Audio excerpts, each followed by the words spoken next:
carved in stone. It's taking a look at what the community has said to us, hey, we want you to improve in these areas. Whether we can improve in those areas or not is dependent on what resources you have available. So it's one thing to, for example, want to put an expansion on your house because you feel a little cramped, but if you don't have the money, it's still a goal. You just say, we can't do it right now. So when I look at the district improvement plan, I say, do we need these materials, books, assessments, curriculum development, staff development?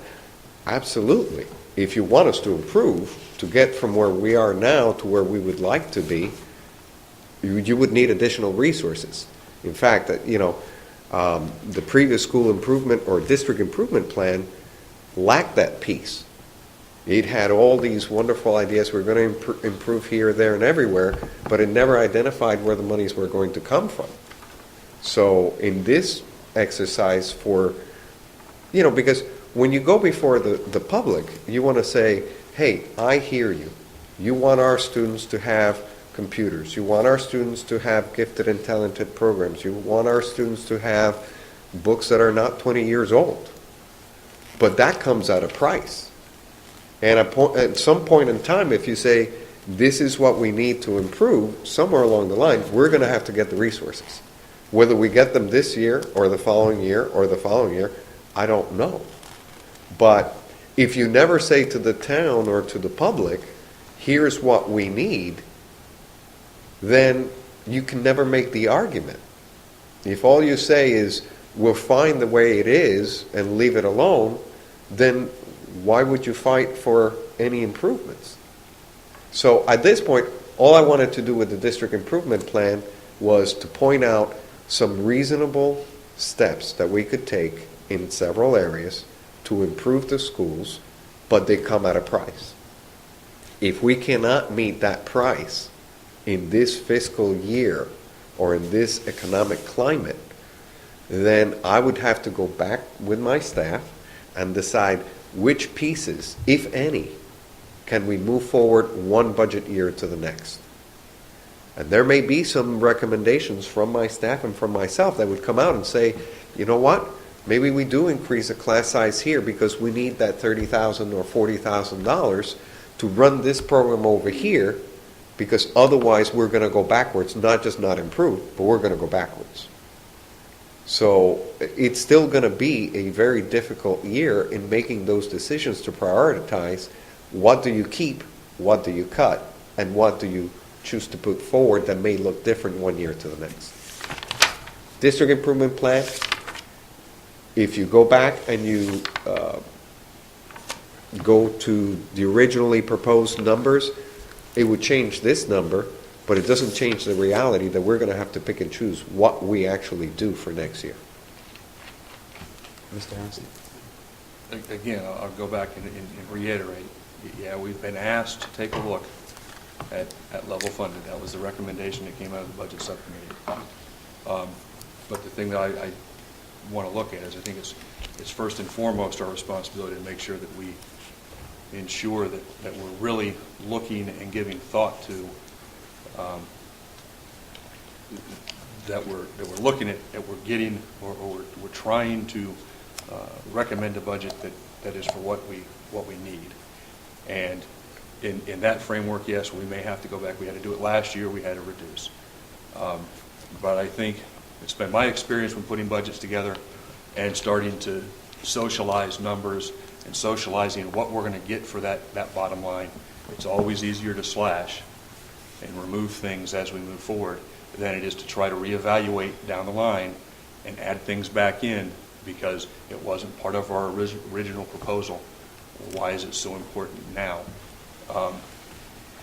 So that's the only thing I'd like you guys to consider, because not too much longer down the road we're going to start showing numbers with the finance committee, budget subcommittee, at department meetings Dr. Colley will be going to, and once the horse is out of the barn, it's hard to go back and reevaluate and fix those and have a change of heart and sell it. Mr. Sullivan? I'd like to make a motion. Based on the recent update from the, my motion is to consider that Dr. Colley's presentation represented in the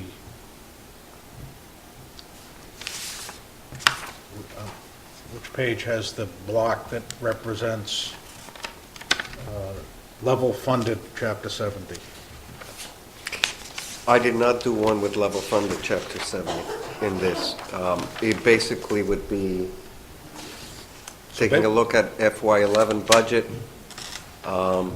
maintaining everything the same except having to add in the responsibilities for the budgets that have, or the contracts that have been settled, which is only ASME and the nurses.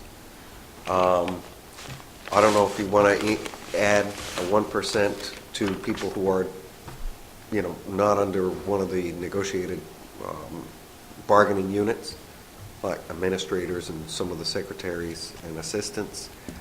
And then perhaps using some of the expected special ed funding from this year to offset those increases. And then whatever else you would like me to add, or cut.